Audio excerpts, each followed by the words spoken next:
80 ಲಕ್ಷ ಹಣವನ್ನು ಕದ್ದು ಓಡಿ ಹೋಗುತ್ತಿದ್ದ ಕಳ್ಳನನ್ನು ಕೇರಳ ಮೂಲದ ಯುವಕನೊಬ್ಬ ಫುಟ್ಬಾಲ್ ಶೈಲಿಯ ಟ್ರಿಕ್ಸ್ನಿಂದ ಕಳ್ಳನನ್ನು ಹಿಡಿದು ಪೊಲೀಸರಿಗೆ ಒಪ್ಪಿಸಲು ಸಹಾಯ ಮಾಡಿದ್ದಾನೆ. ಈ ಘಟನೆಯ ವಿಡಿಯೋ ಈಗ ಸಾಮಾಜಿಕ ಜಾಲತಾಣಗಳಲ್ಲಿ ವೈರಲ್ ಆಗಿದೆ. ಈ ಘಟನೆ ನಡೆದದ್ದು ದುಬೈಯಲ್ಲಿ. ಕೇರಳ ಮೂಲದ 40 ವರ್ಷದ ಜಾಫರ್ ಎಂಬುವರ ಸಾಹಸ ಕಥೆ ಇದು. ಜಾಫರ್ ತನ್ನ ಸಂಬಂಧಿಕರೊಬ್ಬರ ಕೆಫೆಟರಿಯಲ್ಲಿದ್ದಾಗ ವ್ಯಕ್ತಿಯೊಬ್ಬ ಹಣದೊಂದಿಗೆ ಓಡುವ ದೃಶ್ಯವನ್ನು ಕಂಡಿದ್ದರು. ಈ ವೇಳೆ ಅಲ್ಲಿದ್ದವರೆಲ್ಲ ಕಳ್ಳನನ್ನು ಹಿಡಿಯುವ ಸಾಕಷ್ಟು ಪ್ರಯತ್ನ ಮಾಡಿದ್ದರು.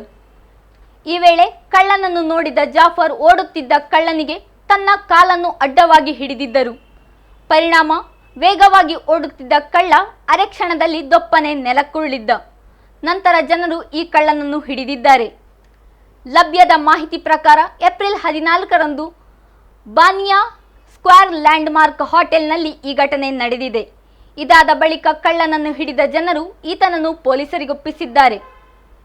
ಜೊತೆಗೆ ಈತ ಕದ್ದ ಹಣವನ್ನು ಕೂಡ ಮಾಲೀಕರಿಗೆ ಕೈ ಸೇರಿದೆ.